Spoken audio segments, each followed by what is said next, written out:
Sir പലപ്പോഴും ഒരാൾ ഉറങ്ങിക്കഴിഞ്ഞാൽ നമ്മളിങ്ങനെ പറയുന്നത് കേട്ടിട്ടുണ്ട്, എടാ നീ കൂർക്കം വലിച്ച് നല്ല അടിപൊളി ഉറക്കം ഉറങ്ങിയല്ലോ എന്ന്. പക്ഷെ ആക്ച്വലി കൂർക്കം വലിക്കുന്നത് നല്ല ഒരു ഉറക്കമാണ്. അത് നാട്ടുകാരുടെ ഒരു തെറ്റിദ്ധാരണയാണ്. കൂർക്കം വലിച്ചുറങ്ങുന്ന വെച്ചാൽ ഒരിക്കലും നല്ല ഉറക്കമല്ല. അത് മോശമായിട്ടുള്ള ഉറക്കമാണ്.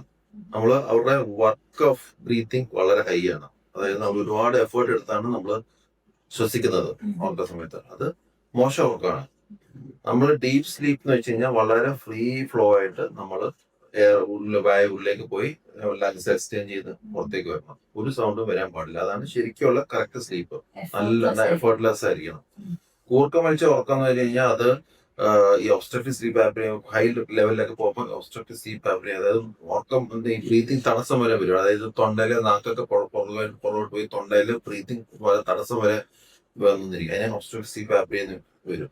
അപ്പൊ കൂർക്കം വരെയുള്ള ആൾക്കാർക്ക് ഒരുപാട് ആരോഗ്യ പ്രശ്നങ്ങൾ വരാൻ സാധ്യതയുണ്ട്.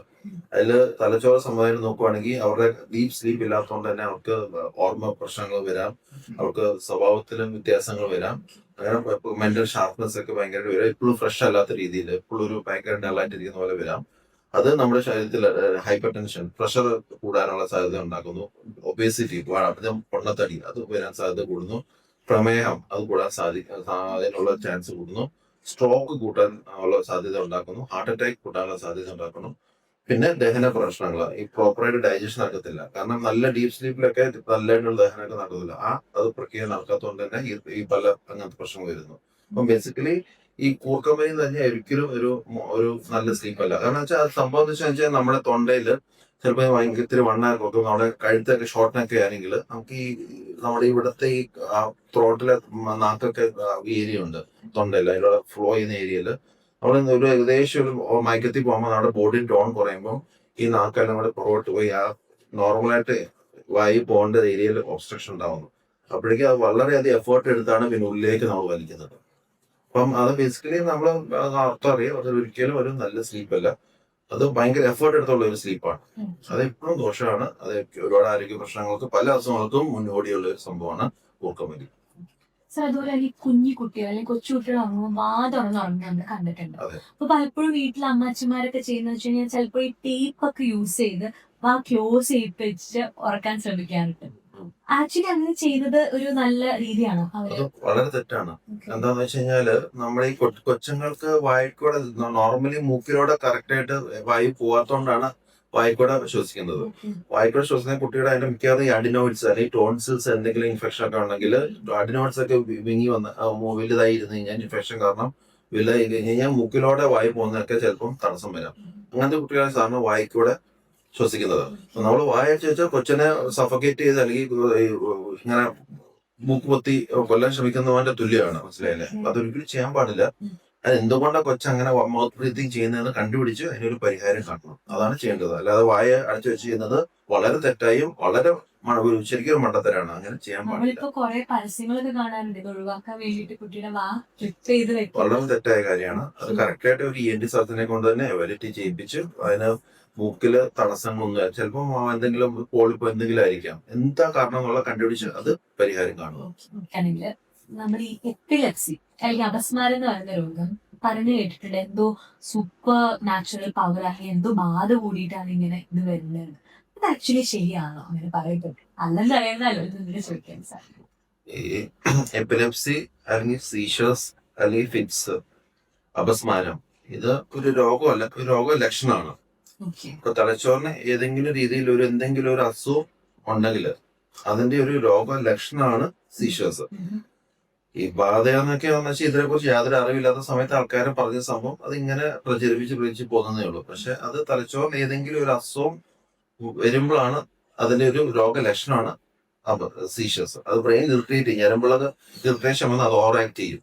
അപ്പോഴേക്കും അതിന്റെ ഓവർ ആക്ട് ചെയ്യുമ്പോൾ ആ ഞരമ്പുകൾ സപ്ലൈ ചെയ്യുന്ന ഏരിയയിലാണ് ഓവർ ആക്ടിവിറ്റി വരുന്നത്. അപ്പം ഇടത്തെ സൈഡിലാണ് സീഷർ എന്നെങ്കിൽ നമ്മുടെ വലത്തെ സൈഡ് ഇങ്ങനെ അടിക്കൊണ്ടിരിക്കും.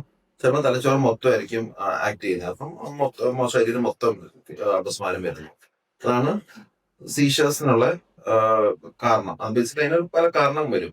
അത് ബേസിക്കലി അയാട്രജനിക് സീഷേഴ്സ് ആയിരിക്കും. അതായത് പ്രത്യേകിച്ച് എന്തെങ്കിലും ആട്രജനിക് ഇഡിയോപ്പതിക് സീഷേഴ്സ്, ആട്രജനിക് അല്ല ഇഡിയോപ്പതിക് സീഷേഴ്സ്. അതായത് പ്രത്യേകിച്ച് നമ്മൾ നോക്കുമ്പോൾ MRI സ്കാൻ എടുത്ത് നോക്കിയാലും ഒന്നും കാണത്തില്ല. ചിലപ്പോൾ EEG മാത്രം ആക്ടിവിറ്റി കാണും. പക്ഷെ MRI സ്കാൻസ് ഒക്കെ നോർമൽ ആയിരിക്കും. പിന്നെ മറ്റേതെങ്കിലും ബ്രെയിൻ ട്യൂമറോ ബ്രെയിൻ ഇൻഫെക്ഷനോ എന്തെങ്കിലും രക്തസ്രാവോ വല്ലതും ഉണ്ടാവുമോ അല്ലെങ്കിൽ അങ്ങനെ എന്തെങ്കിലുമൊക്കെ അല്ലെങ്കിൽ എന്തെങ്കിലും പാരസിറ്റിക് ഇൻഫെക്ഷൻ അങ്ങനെ എന്തെങ്കിലും ഉണ്ടെങ്കിൽ ഇതുപോലെ അപസ്മാരം വരാം. അത് ബേസിക്കലി എന്തെങ്കിലും എന്തോ ഒരു രോഗം കാരണം തലച്ചോറിന് ഓവറായിട്ട് ആക്ട് ചെയ്യുന്ന അങ്ങനെ വരുന്നു. പിന്നെ തലയ്ക്ക് പരിക്ക് പറ്റുമ്പോൾ ഹെഡ് ഇഞ്ചുറി അതിന്റെ ഭാഗമായിട്ട് ഒരുപാട് പേർക്ക് ഫിറ്റ്സ് വരാറുണ്ട്. അതെല്ലാം ഈ തലച്ചോറിന്റെ ഞരമ്പുകൾ ഓവർ ആക്റ്റീവ് ആവുന്നതിനുള്ള ഉണ്ടാകുന്ന ഒരു പ്രശ്നമാണ്. ഓക്കെ സാർ, ഈ എപ്പിലെപ്സി വന്ന ഒരാൾക്ക് എന്താണ് ട്രീറ്റ്മെന്റ്, അല്ലെങ്കിൽ നമുക്ക് പെർമനന്റ് ആയിട്ട് മാറ്റാൻ പറ്റും? എപ്പിലെപ്സി എന്ന് പറഞ്ഞ ലോക ലക്ഷണമായെന്ന് അതിന്റെ കാരണം കണ്ടുപിടിക്കുക. അതിന്റെ കാരണം മിക്കവാറും ശരിയാക്കാൻ പറ്റുന്നതാണെങ്കിൽ അതിന്റെ പരിഹാരമാണ് കാണുക. ബ്രെയിൻ ട്യൂമർ ആണെങ്കിൽ ബ്രെയിൻ ട്യൂമർ റിമൂവ് ചെയ്യുക, രക്തസ്രാവമാണെങ്കിൽ അതിനുള്ള പരിഹാരം ചെയ്യുക, ഇൻഫെക്ഷൻ ആണെങ്കിൽ അത് റിമൂവ് ചെയ്യുക, പാരസിറ്റിക് ഇൻഫെക്ഷൻ ആണെങ്കിൽ അത് ട്രീറ്റ് ചെയ്യുക. പിന്നെ അങ്ങനെ അതിന്റെ ഓരോ ഹെഡ് ഇഞ്ചുറി ആണെങ്കിൽ അതിന് ട്രീറ്റ്മെന്റ് കൊടുക്കുന്നതനുസരിച്ച് ഫിറ്റ്സ് നമുക്ക് കുറെ കഴിയുമ്പോൾ കൺട്രോൾ ചെയ്യാൻ പറ്റും. അങ്ങനെ ഓരോന്നും അതിന്റെ കാരണം കണ്ടുപിടിച്ച് കറക്റ്റ് ആയിട്ട് തന്നെ ടാക്കിൾ ചെയ്യുക എന്നുള്ളതാണ്. പിന്നെ ഒരു അപസ്മാരം എന്ന് വെച്ച് കഴിഞ്ഞാൽ ചിലപ്പോൾ ഈ വേറെ തരം മയോക്ലോണസ്, ക്ലോണിക് സീഷേഴ്സ്, അങ്ങനെ പല രീതിയിലുള്ള വേറെ പല ടൈപ്പ് സീഷേഴ്സ് ഒക്കെ ഉണ്ട്. വീട്ടിലൊക്കെ വന്നു കഴിഞ്ഞാൽ ആദ്യം എന്ത് ചെയ്യണം എന്നുള്ളൊരു ചോദ്യമാണ്. പലപ്പോഴും ആൾക്കാർ ചോദിക്കും. അപ്പൊ അപസ്മാരം വരുമ്പോഴേക്കും പിടിച്ചു നിർത്താൻ ശ്രമിക്കുന്നു, ചിലവർ ഓടിച്ച് താക്കോലെടുത്ത് കയ്യിലേക്ക് വെക്കുന്നു. അപ്പൊ അങ്ങനെ പല രീതിയിലുള്ള ആചാരങ്ങളുണ്ട്. അപ്പൊ നമ്മളൊരു അപസ്മാരം വരുന്നത് എന്തുകൊണ്ടാണെന്ന് വെച്ചാൽ നമ്മുടെ തലച്ചോറിൽ ഒരു ഓവർ ആക്ടിവിറ്റിയാണ്. അത് നമുക്ക് തടയാൻ കഴിയത്തില്ല. ആ ആക്ടിവിറ്റി തീരുന്നവരെ അപസ്മാരം കാണും. അപ്പൊ നമ്മൾ ഫസ്റ്റ് എയ്ഡ് ആയിട്ട് ചെയ്യേണ്ട കാര്യം എന്ന് വെച്ച് കഴിഞ്ഞാൽ ഇദ്ദേഹത്തിന് സീഷർ ഉണ്ടെങ്കിൽ അദ്ദേഹത്തിന് വേറെ അപസ്മാരം അടിക്കുന്ന സമയത്ത് ഈ കയ്യോ കാലോ ഇട്ട് അടിക്കുന്ന അല്ലെങ്കിൽ തലയിട്ട് അടിക്കുമ്പോൾ ഇഞ്ചുറി വരാതിരിക്കാൻ വേണ്ടി നമ്മൾ ശ്രദ്ധിക്കുക. അപ്പൊ നമ്മൾ പെട്ടെന്ന് സോഫ്റ്റ്വെയർ തല സപ്പോർട്ട് ചെയ്യുക അല്ലെങ്കിൽ കാല് സപ്പോർട്ട് ചെയ്യുക. എന്നിട്ട് വളരെ സോഫ്റ്റ് ആയിട്ട് പുള്ളിക്കാരനെ ഇങ്ങനെ ഹാൻഡിൽ ചെയ്യുക. അപസ്മാരം അടിച്ചുകൊണ്ടിരിക്കുന്ന സമയത്ത് ഹാൻഡിൽ ചെയ്യുക, വേറെ നിർത്തുമ്പോൾ ഇഞ്ചുറി വരാതിരിക്കാൻ വേണ്ടി. ചിലപ്പോൾ വോമിറ്റിംഗ് സെൻസേഷൻ വല്ല ഉണ്ടെങ്കിൽ ഉള്ളിലേക്ക് എന്ന് വെച്ചാൽ പുറത്തേക്ക് വരുന്ന പുള്ളിക്കാരനെ തുപ്പി കളയാൻ പറ്റത്തില്ല. അപ്പം ഉള്ളിലേക്ക് ലങ്സിലേക്ക് പോയി ചോക്ക് ചെയ്യിക്കാൻ വേണ്ടി അല്ലെങ്കിൽ ആസ്പിറേറ്റ് ചെയ്യിക്കാൻ വേണ്ടി സൈഡിലോട്ട് വേണ്ടി ചരിച്ചെടുത്തി വോമിറ്റ് ചെയ്യാൻ ഹെൽപ്പ് ചെയ്യുക. നമ്മൾ ചെയ്യാൻ പാടില്ലാത്ത കാര്യം എന്ന് വെച്ച് കഴിഞ്ഞാൽ റെസ്ട്രെയിൻ ചെയ്യാൻ പാടില്ല. ചിലവരെ പിടിച്ചു നിർത്താൻ ശ്രമിക്കും. പിടിച്ചു നിർത്താൻ ശ്രമിച്ചു കഴിഞ്ഞാൽ സംഭവിക്കുന്നത് വെച്ച് കഴിഞ്ഞാൽ അത് ഷോൾഡർ ഡിസ്ലൊക്കേഷൻ അല്ലെങ്കിൽ മസിൽ ടിയർ ഒക്കെ വരാൻ സാധ്യതയുണ്ട്. അത് കൂടുതൽ പ്രശ്നങ്ങളിലേക്ക് നയിക്കും.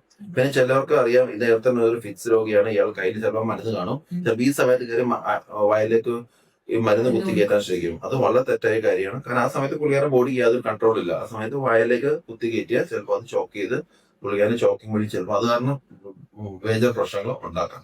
ചിലവർ ആ സമയത്ത് വെള്ളം കൊടുക്കാൻ ശ്രമിക്കുന്നു, ഭക്ഷണം കൊടുക്കാൻ ശ്രമിക്കുന്നു. ഇതൊക്കെ തെറ്റാണ്. പേഷ്യന്റിനെ കൺട്രോൾ ആവുന്നവരെ കണ്ടിന്യൂസ് ആയിട്ട് പുള്ളിക്കാരൻ സേഫ് ആയിട്ട് വെക്കുക, വേറെ ഇഞ്ചുറി വരാതെ നിൽക്കുക. പിന്നെ ഒരുപാട് പേര് കൂടി നിൽക്കാതെ ശ്രമിക്കുക. നമ്മൾ ഓപ്പൺ സ്പേസ് കൊടുത്ത് നന്നായിട്ട് വായു വരുന്ന വേണ്ടി പുള്ളിക്കാരനെ കംഫർട്ടബിൾ ആക്കുക. കൺട്രോൾ ആയി കഴിഞ്ഞിട്ട് പിന്നെ പുള്ളിക്കാരനെ ഹോസ്പിറ്റലിൽ കൊണ്ടുപോകും. പിന്നെ കാലങ്ങളോളം ആൾക്കാർ ചെയ്യുന്ന ഒരു ആചാരമാണ് എവിടെയെങ്കിലും ഫിക്സ് കണ്ട ഉടനെ ഒരു കീ കൊണ്ടുവെക്കുന്നത്.